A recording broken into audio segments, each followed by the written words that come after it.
Welcome to the Black Entrepreneur Experience podcast, inside the business, buzz, and brilliance of Black entrepreneurs. Here is your host, Dr. Frances Richards. What happens in Vegas goes all over the world on Black Entrepreneur Experience, episode number 385. Thank you for joining us as we elevate the Black Entrepreneur Experience by interviewing CEOs, thought leaders, innovative thinkers, and Black entrepreneurs across the globe. I'm your host, Dr. Frances Richards. Our next guest serves the community through financial education and leadership, known as the Real Money Coach, certified financial education instructor, ordained minister, father, husband, and grandfather. Welcome, Tony R. Jackson. Thank you for having me, Dr. Richards. It's a pleasure being here. Much respect for what you're doing. You're doing an awesome work in the community, so I'm just honored to be with you. You know, I've given our audience such a brief bio. Why don't you fill in the gaps and share with our audience what you'd like them to know about you and Tony R. Jackson? Well, I think you hit the important stuff. You know, to me, my role as a husband, my wife and I have been married for 30 years. We have 4 children, 4 grandchildren. That's awfully important. And as you mentioned, I'm an ordained minister. I've been ordained and licensed to minister for over 20 years.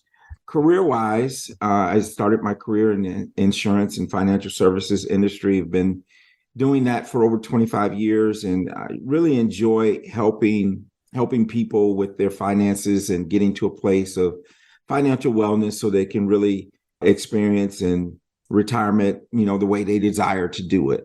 And then the other thing that I think is awfully important is where my ministry and my work come together is under the Real Money Coach, where we teach and are advocates for financial literacy. We've done that mostly especially pre-pandemic through the church, during hosting classes and those type of things. I'm very connected with Dr. George Fraser and some of his financial literacy initiatives as well. And so I guess mainly I'm just kind of a servant, and I like to help and serve people and help our people advance their financial IQ. Because we know that, 78% of people are living from paycheck to paycheck, regardless of income, at least according to the Wall Street Journal. So if we can turn that and kind of start to do our part in terms of educating to close the wealth gap that seems to be widening, that's my mission. That's what I love to do. I love my family. And so I'm just kind of a simple guy, financial educator. Fill in the blank. Thank you, pandemic, because... Thank you, pandemic, because it made us more innovative. And so what we were doing, where I could be in 5 or 6 different churches, maybe in a week or a month, with the pandemic now, our audience has broadened. So that's really where I birthed the brand, The Real Money Coach, as a response to really COVID, because I had clients that were calling and I wanted to know what was happening with their money, because they're seeing the stock market fall and seeing those type of things. And the products that we deal with, you don't suffer those losses on the market. And so initially what happened, Dr. Frances, is I said, well, let's have a town hall meeting. It was election year. There are town halls all over the country. So let's have a town hall meeting. We'll do it live and invite all our customers to be a part of that. That was April 2nd of 2020. And it went so well. That first one was so well, let's come back again next week, give more information in the next week. And so I've been doing that weekly broadcast ever since. And so I'm very thankful to the pandemic, because had it not happened, I probably wouldn't have done that. Probably would have been kind of doing the business the old way that we were used to. And then that led to a radio show, which now is leading to, podcasting. And so the pandemic, as rough as it has been for many people from a business standpoint, and also during the pandemic, I released my book. And so a lot of those things, I think, may not have occurred if we didn't have to make a paradigm shift due to the pandemic. And tell us about your book. So my book the title of it is Increase, Protect, and Dominate Your Money. And actually, the book kind of came from a presentation. The Power Networking Conference is George Fraser's conference. I was presenting at the conference. So I made this presentation called iPad Your Money, Increase, Protect, and Dominate Your Money. It went very well. So we continue to develop that presentation into what is kind of the signature presentation that I use for my business. And then I had always had this idea. I wanted to write a book. I had these notes all over different ideas for a book. And it's just dawned on me, it's like, this is the one. iPad Your Money, Increase, Protect, and Dominate Your Money. My wife was listening to the radio and listening to the Willie Moore Jr. show. And there's a gentleman on there, AJ Joyner, that came on, and he helped people write and publish their book. And so I contacted him, and he says, "You're my last one." I think he did one more after that, but he said, I'm the last one. And we went through that process. And just to get out all the stories that I have from clients and just making it very relatable. And that's one of the things that people say I have a gift for, making very complex financial matters and breaking them down into simple, palatable, bite-sized pieces of information. The book itself is 7 chapters, and it's a bonus chapter, but each one of those chapters starts off with a story of a real client. Names, places, and all those things have been changed, releases, so you don't know exactly who it is, but it starts with a story that really kind of emphasizes what the material in that chapter will be all about. Almost a parable, right? So it gives the story, and then I go into the details of how that all works. So I'm very proud of the work. It was years in the making. It took a year to write, but it was years in the making because of the experiences I've had in the industry. And how can they purchase the book?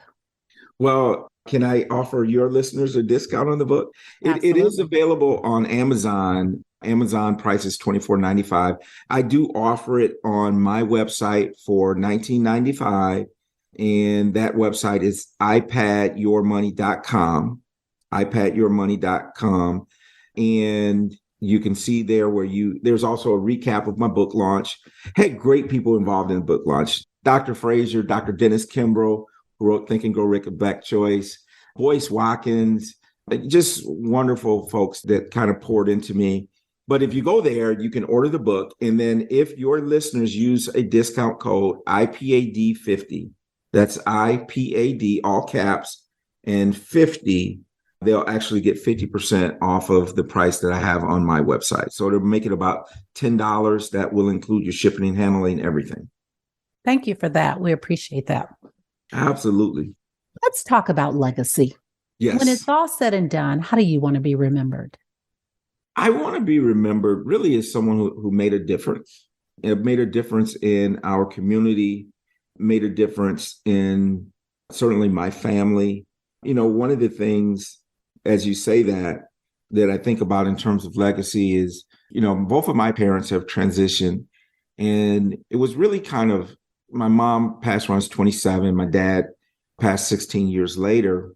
And it was like when that second parent has passed, it's like, okay, who's going to be the patriarch? And even though I'm not the oldest of the family, it kind of fell on me.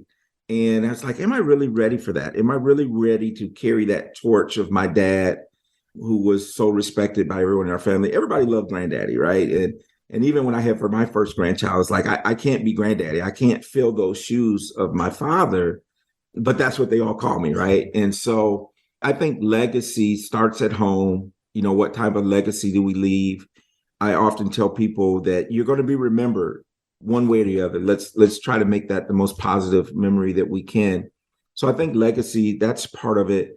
And then certainly, I think because of what I do, we often talk about generational wealth, but I think the legacy of leaving knowledge is important. And so I want to be someone who's remembered as someone who loved his family, loved God, and loved his community, and did my part of this vineyard. I took great pride in, and I was an expert at what I did. And, I do believe this. I do believe that it takes a multitude of people to really kind of leave a legacy. It's not just one piece, but my piece of financial literacy, I want to be known as someone who did that very well, knew what he was doing, and poured out into the community in that area, that part of the vineyard that I'm charged with, called to do. I want to be remembered someone who did it very well. What are some strategies you can share with the audience when you talk about leaving generational wealth and generational legacy? You talked about leaving knowledge. Yes. A lot of, and I'm going to speak specifically to African Americans, they have a challenge leaving wealth. Yes. What's some strategies that we can mitigate that gap? Well, I think one of the things, well, first of all, the baseline is this. The baseline is oftentimes we're underinsured. Okay. One of the more popular seminars we do is called GoFundMe Ain't Life Insurance, right? So life insurance, and we can get into the detail of what kind and all those type of things, but the best policy to have is one that's enforced. That is actually one of the things that we can use to close the wealth gap, because for really pennies on a dollar, I can leave a legacy to my family. Many of us may not have $1 million of cash in the bank, but we can buy $1 million life policy, right? Especially when we're young, we can lock in those ages, those type of things. So I think that's one of the foundations. But I think even beyond that is to get financially literate, financial intelligence by reading YouTube, all these different ways. We have so many different resources at our fingers, right? On our keyboard, on our phones. Because one of the things I also talk to my clients about is that if I have $1 million in $1 million life insurance policy and I pass and I leave that to my children, if they have not learned how to manage that money, it's no different than many lottery winners that win the lottery and 2 years later, they're broke. And so I think it's very important that we have those conversations and encourage the financial literacy piece so that we not only obtain the wealth, but we be able to continue to have that wealth. Kiyosaki says it's not about how much you make, but it's how much you keep. Kiyosaki added another phrase onto that. He said, it's not just about how much you keep, but how much do you pass on to the next generation? And I think that's what's so important, even with our Black businesses, is so often we don't live past that next generation, past the person who started. So we need to be thinking about multi-generational. So we talk about the 4 pillars of intergenerational wealth exchange, which is number 1 is proper money management. It starts there. Number 2 is having the proper insurance and investments. Number 3 is real estate, whether it's personal real estate, commercial real estate. And then number 4 is business development, because those are things that we can pass on to the next generation. I can have a great job and I could be a number 1 employee, high ratings, but when I leave that job is going to go to someone else. I can't pass that job on to my family, onto one of my sons or daughters or grandchildren. But if I have a business, whether or not they want to be totally engaged in the business or just maintain ownership, I can pass that on. I can pass on real estate. If I have the proper insurance and investments, I can pass those things on, mitigate taxes. But again, the foundation is having proper money management. Thinking about life insurance, back in the day, I'll say way back in the day, like my parents' generations and my mom is in her 90s, they did a lot of insurance policies. Mm-hmm. And a lot of those policies were decreasing in value. Yes. Term life insurance. And even when you talk about getting $1 million policy, and I remember my aunt shared with my mom, she had cancer and she said, you should take out an insurance policy on me. Well, the insurance company is one of the richest industries and they're into mitigating their risk and Absolutely. making sure that you are not taking their money. They're in business to make money. Correct. When you're dying, it's too late to buy it. Right.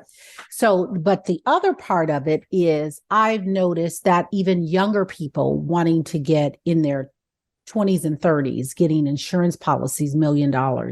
Back in the day, you could just get an insurance policy. It's a lot of scrutiny to get $1 million policy. Is that correct or not? It has been a lot of those just due to technology and other things. It's become really easy. I mean, we can do over $1 million policy without anyone even having a physical today. Can I share a little story with you? The reason I'm so passionate about life insurance is I mentioned to you, my mother passed when I was 27 years old. This is my first experience with life insurance. And so my mother passed and we're all at the funeral home, and literally in Muskegon, Michigan, our family went to the same funeral home, and it was Toombs, Mr. Toombs. And we're sitting in Mr. Toombs' office and we find out my mother has 6 life insurance policies, 6 of them. And we find out none of them were going to pay. And I looked at my dad, and my uncle was there. We're more like brothers. We make eye contact. And so I tell my dad, don't worry about it. Me and Ronnie, we're going to cover the whole funeral. And my dad looked up, tears in his eyes, and he says, no, you won't. He says, I will not let you pay for your own mother's funeral. He said, if I have to mortgage my house to pay for it, I will not let you pay for it. And what I realized at that point is that my parents thought they had it all together. And so many of our people have been subject to those types of situations that we have this adverse relationship with life insurance. And my mom didn't know what she was buying. She was buying things, the JCPenney policy, the Montgomery Ward's policy, these types of things. And they were accidental death, and she died of natural causes. And so that's the type of situation, as you were mentioning, when we are at that point where we need it and we think now's the time to buy it, we can't get the proper coverage. We fast forward that to today, I think we have to understand that some of this has been systematic. I mean, it's not by accident that it wasn't until the late 1950s that we were even able to buy anything other than the debit policies. Remember, they used to come by and collect the money. They had the card and this $500 policies.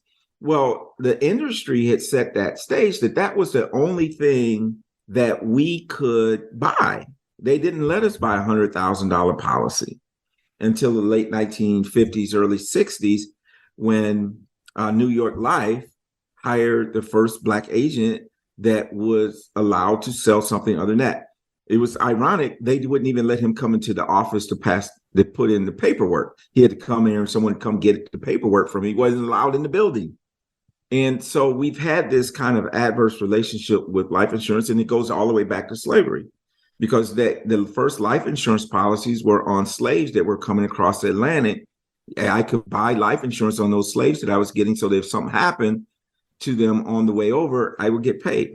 So we've had this going on. But today we have to realize that there's other communities that have used life insurance to leverage and leave lifetime legacies and endowments and trust and family trust.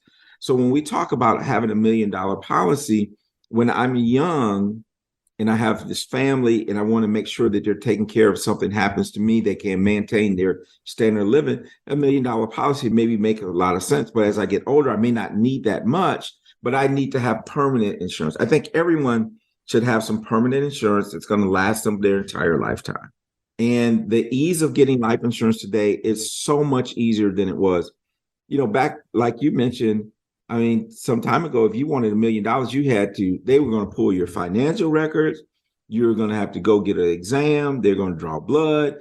All these things. Today, I could write $1 million policy on someone who's healthy, and it could be issued by the end of the day because of technology and being able to pull their prescription database to see if there's any prescriptions there. So there's really almost no excuse for us not having the coverages now. We just have to get through some of the psychological hangups that we have with it.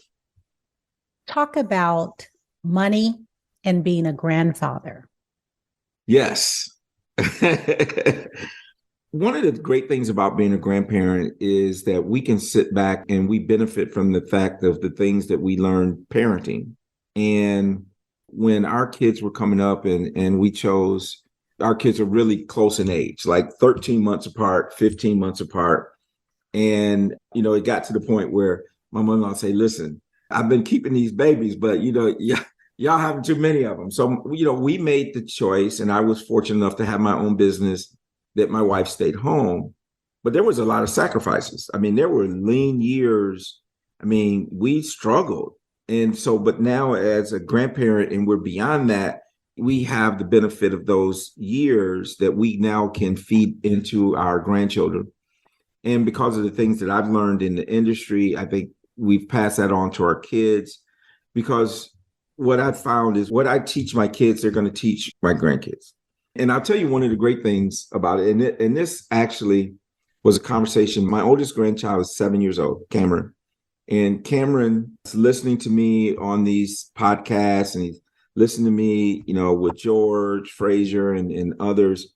And so one day he said to me, he says, so Granddad, if you rent a house and you move out, it's almost like you got to pay them.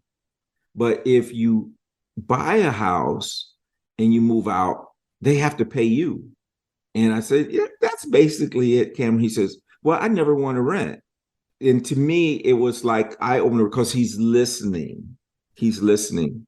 And, when I first went into ministry, Sister White, the saint, and she pulled me aside after my trial sermon, and she told me I did a wonderful job. And she says, I want to give you just one piece of advice. He says, people rather see a sermon than hear one.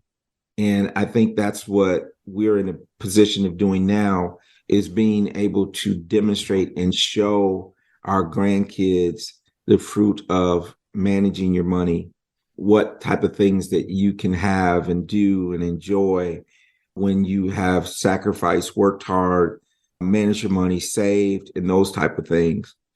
And we want to expose them to things. I think one of the things that's important for our children and grandchildren is being exposed to life outside of their normal circle. A couple of weeks ago, I'm from Michigan, so I'm a big Michigan fan. Michigan was playing UNC Charlotte, and I took my grandson. I mean, that's who I took to the game, and for him to just experience that, and just wanting them to experience life beyond their normal circle is important. So as a grandfather, I think from a financial standpoint, I want to set that example. But the other thing that I want to do is set an example of what it's like to be a man, and to take care of your family, and to love your wife and love your children and love them. And so I think the greatest legacy I could do is by them watching me live my life from a total standpoint, going to church and, being a minister.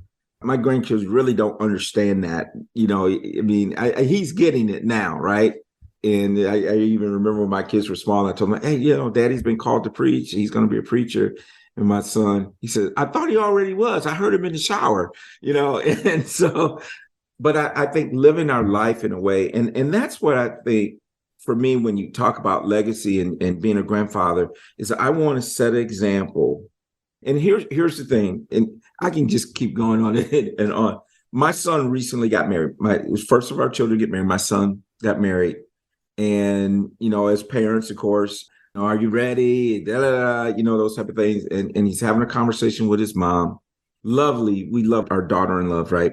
And he didn't tell me this, but he told his mom. And his mom asked him, Tony, are you really ready to be a husband? Are you really ready to take that step? And he says, Mom, I don't want to date. We love each other and I'm ready. And you have to remember, I had the best example ever of what it's like to be a husband. And that she shared that with me. And I was like, that's what I want legacy to be about. That right there was that moment. It still makes me tear up a little bit just to talk about it. But him saying that says, okay, I've done, and none of us are perfect. I always say, none of us is Jesus Jr., right? I mean, we all make mistakes. We all do things. But if that's what he got out of watching Dad, then I'm pleased with that. I want you to have a monologue, Tony. I want you to name this person, living or not. They've inspired you so much. Who is the person and what are you saying to that person? Well, I tell you, for me, I've had so many great positive male role models in my life. And that's why I said if I had to pick one, because I could say my dad, certainly, my dad, eighth grade education, worked in a factory for 38 years, provided for his family. I saw him love my mother through every sickness. And then I have an uncle who I'm very close to, that in my hardest days, he was always there. We've been always there for each other. We're more like brothers. My father-in-law, God bless his soul as well. I mean, we were close. He treated me like the son he never had. He only had 2 daughters. We were close. My pastor, A.P. Williams, God rest his soul as well.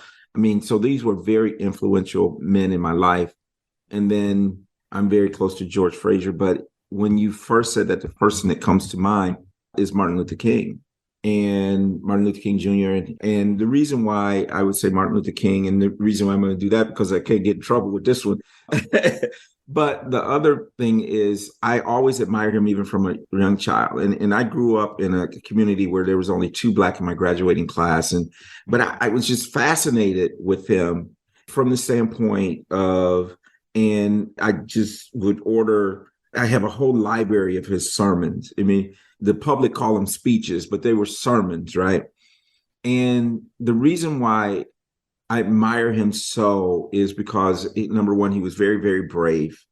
And we got to think that he was taken away from us. He was only, 38, 39 years old. He was very young, but yet had accomplished so much. My pastor used to tell me a lot of stories because he knew him personally through the, Baptist convention and those type of things.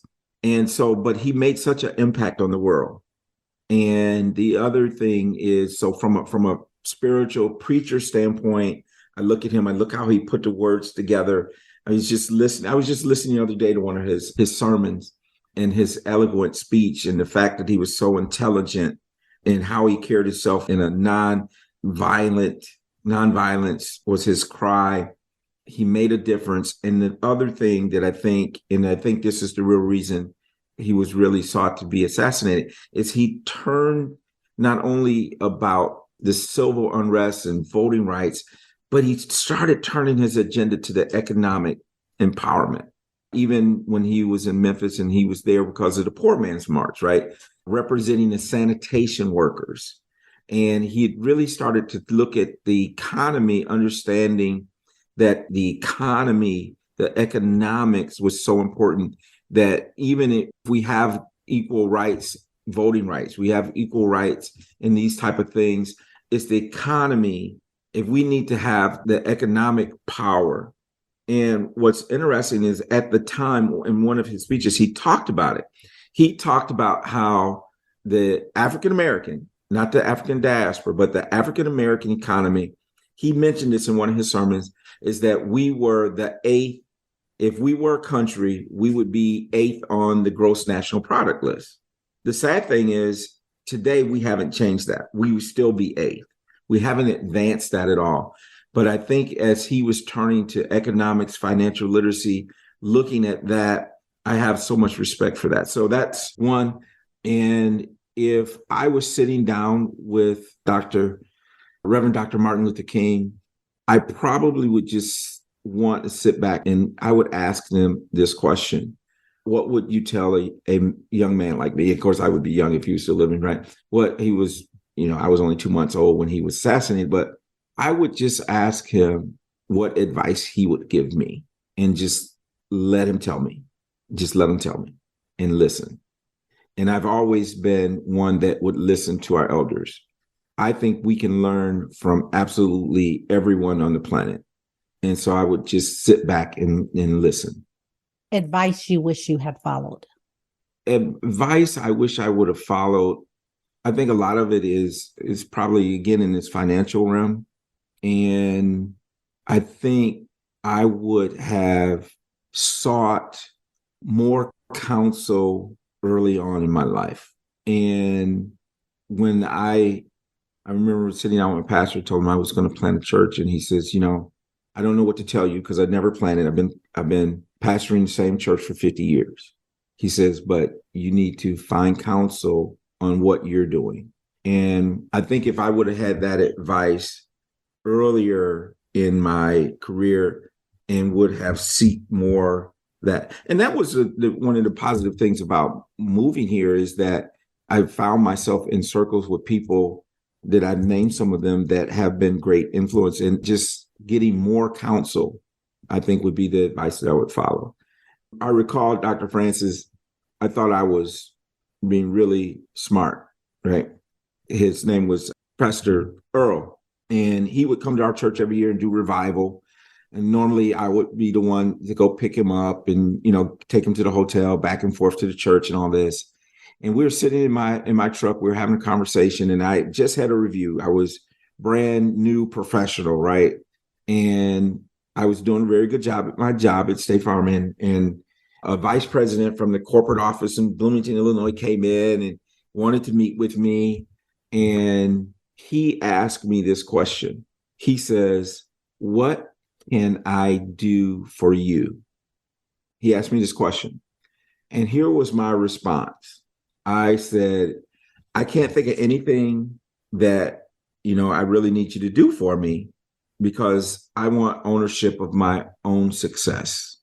And so I was telling that to Pastor Earl, and Pastor Earl said, "You gave the dumbest answer ever to that question." He said, "Do you know how powerful it is for someone to say to you, 'What can I do to help you?' Even if you didn't know, you should have told him, let you think about it and get back to him." He said, "That was stupid. You're never going to get where you want to be on your own. You're going to need some help." And I remember that so well. We were sitting outside the hotel in my truck, and I was like, man, that stuck with me, right? That stuck with me, is that we can't do life on our own. We never were intended to. Every Timothy needs a Paul, and every Paul needs a Timothy. We need people to pour into us, and we need to pour into others. And we can't do this thing alone. So yeah, those are a couple of moments that kind of stick out to me. So what can we do now to support your business? Oh, that's a great question. To support my business, I think number one is what you're doing. You're having me on your podcast that reaches so many people. I'm brand new into podcasting, that type of thing. And I think just you opening your platform up to me is very, very powerful. And thank you again. So I think to support my business, I start with the book. I mean, if people would order the book, get the book. I'm also doing a master class on the book starting on, January 9th. I'll be doing that each quarter. It's free. And so I think in supporting my business is just get the information and then make the best decision you can, if that's with me or someone else. I think that's one of the things for me is I want to give back. And I believe this. I believe every opportunity we have to give, we're really planting seeds. And I've never seen the righteous forsaken or a seed baking bread. When we do that, and I was telling someone the other day, is I've given away more books than I've sold. And even that price that I gave you is my cost of the book in shipping. I mean, so I make nothing from it. So I think to support my business is to get the book, read it, and implement those things where it makes sense for you. To me, that's a great honor. And I think when that happens, that the God of this universe and of this world will return those things back to me. I don't chase money. Dr. Frazier says this. He says, chase excellence and you won't be able to get out of the way of money. And I believe that. And so I try to do things in an excellent way. And I try to just give people the very best advice I can. That type of engagement through the book, through my podcast, being those type of things that we have going is how people can support my business. And because the one thing I tell people is that when you're thinking about, especially when you're talking money, how they said people do business with people they know, love, and trust. I think when you're talking about people's money and their livelihood, that's even more important.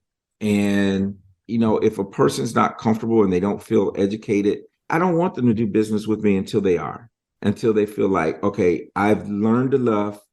I trust this advice that I'm getting. Now I can make a decision. Because one thing I like to do, Dr. Francis, I like to sleep at night.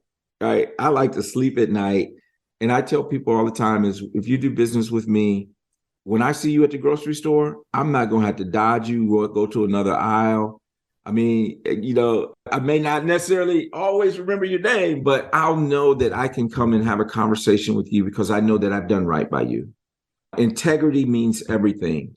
And that's the one thing that probably gets under my skin more than anything is anyone questions my integrity. And it's not that I haven't made mistakes. It's not that I've been perfect, but my integrity means so much to me. And when people recognize that, even the company, the IMO, the broker dealer that I deal with, they like, you do business the right way. We wish we had everyone. And to me, I'm not the number one producer. I do well, but I just try to do everything the right way. How do you make impact daily in people's lives? Well, on a daily basis, well, first of all, I think it starts with the people in my home, right? My wife. I certainly hope that she feels loved, respected, and adored every day, right? So that's what, and I get that from my dad, right? My dad was just that kind of guy. And so I make my wife's lunch every day when she goes, she's a teacher. And so I enjoy that. I hope I make a difference for her. That's first. And then I do a lot of meetings on a daily basis on Zoom. And, there's days that I may meet with 7 people in a day. And I think I make an impact because I give them great information. I know my business and I listen. I support them. Sometimes, honestly, and I've told clients this before, is like, I don't have anything that you should do business with me on, but maybe we're having this appointment. Maybe it was the divine time that, I can share and encourage you, let you know you're on the right track. Sometimes it's praying with them. Sometimes it's just encouraging them that the struggle they're going through will end. And so that's the impact. I think when we talk about daily impact now, because we have this virtual world where we got, YouTube videos out there, we got Facebook Lives that people can go back and watch and podcasts and all those type of things. So I think all that is just getting good information, good, honest, unfiltered, unbiased information out to people is where I think I make the impact. Tony, if you conducted this interview, what is the one question you would have asked yourself? I want you to ask the question and answer it. No, I knew you were going to answer that because I've been listening to your podcast. I knew that question was coming, so I should be prepared for it. The question comes to mind, and you've asked it already, is, what would I want my legacy to be? I think that is the one question that's so important. And as I get older, I think that becomes more and more important. So I'm going to say, since you've already asked that question, is where do I see myself in 5 years from now or 10 years from now? And where I see myself in 5, 10 years from now is I see myself continuing to make strides in terms of moving the needle for our people in terms of financial intelligence, financial literacy, and the like. And I see myself, and I've said it before, I see myself as I want to be the next influencer when it comes to financial literacy, to the tune of people like Dave Ramsey and Boyce Watkins and George Frazier's and those people of the world who have given their life's work to advancing our people. My part of the vineyard is in the financial literacy side. And so where I see myself in 5 years from now is continuing that process, continuing to push the envelope for our people to become more and more financially intelligent so that we can turn the tide on. The studies show that, by the year 2053, that the median household income in the Black family will be 0. Today, it's about 25,000, which is about 1/8 of our white counterparts. So in 5 years from now, I want to see us having turned the needle on that, move the needle that we're not headed down that same trajectory. And that's part of the reason why we're starting a campaign next year calling the Saving Money Challenge, where we're just going to challenge people to save $100 a month. We'll give them tools to do that. But we want to turn the tide. We don't want that to be our legacy. We don't want to go into a second slavery, a second financial slavery. So where I see myself in 5 years from now is leading that charge, being one of the leaders and thought leaders. And when it comes to mind, when you think of financial literacy, I want you to think about the Real Money Coach. So was that starting in 23 or 24? 23. We're actually going to kick that off here in about 6 weeks. Okay. And, we're just going to kick off the campaign to save $100 per month. We're going to get 1,000 people to do that this year. And then we're going to rinse and repeat, do it again next year, and continue to do that to get us out of the mindset of being a consumer and into the mindset of being a saver. So I know you're kicking that off in 6 weeks. And if people are interested in participating, how do they participate? And are they saving this in a specific bank? Is it in a Black bank? Are they saving it in a piggy bank? Or do you have the specifics? I think it's all of that. For now, what we're doing is recommending a Roth IRA for many people because we want this to be long-term savings. And the fact if you do put it in a Roth IRA, that means that down the road, when you need to access it, it'll be tax-free for you. And so we have vehicles, obviously, that we offer for that. But I think as we get to it and we develop the website and we're keeping track of it, we do want to forge a relationship with some Black banks that we could recommend those banks for people to do it. And so it's one of those things that much of it will be developed and built as we launch it and take it off the ground. So for now, if people are interested, they can simply, even if they're interested in that, or even just having a free strategy session with me, they can go to ipadappointment.com, schedule a time. We can have a conversation about it. Certainly my email address is, info@therealmoneycoach. So if they want to have a conversation, be added to our mailing list. So as we launch this and develop it as we go, they'll be informed. Thank you. We've come to the part of our interview. It's called Rapid Round of Fun. I'm going to ask you a series of questions, and I'd like you to give me very quick answers. If there's something you desire not to answer, feel free to say pass. And we want very rapid answers on these questions. Are you ready for the Rapid Round of Fun? Let's go. Let's have the Rapid Round of Fun. What is your comfort food? My comfort food is barbecue. The last movie you saw? Black Panther. You relax doing what? Watching football. Your favorite singer or rapper? Pass. Your favorite dance song? Pass on that one. I don't know about that one. That's good. What food you eat every week, no matter what? Chicken. Your ideal car? I knew you were going to ask it. I think that changes. I'm a car person. Right now, it's Tesla. Your favorite month? February. Tony R. Jackson, thank you so much for spending time with us on Black Entrepreneur Experience Podcast. Before we let you go, share with our audience the best way for them to connect with you and to do business with you. And feel free to leave all your social media handles. Okay, so for social media, everything is at The Real Money Coach. That's all for all my social media handles. The best way to do business with me is, again, to schedule an appointment at ipadappointment.com. It's all available on my website, therealmoneycoach.com. You can get to everything from that website to my appointment schedule to the website to order the book. That's the best way. Also, you can email me through that website. And again, it's info@therealmoneycoach. I hope people take advantage of getting the book and just sharing, what you think of it.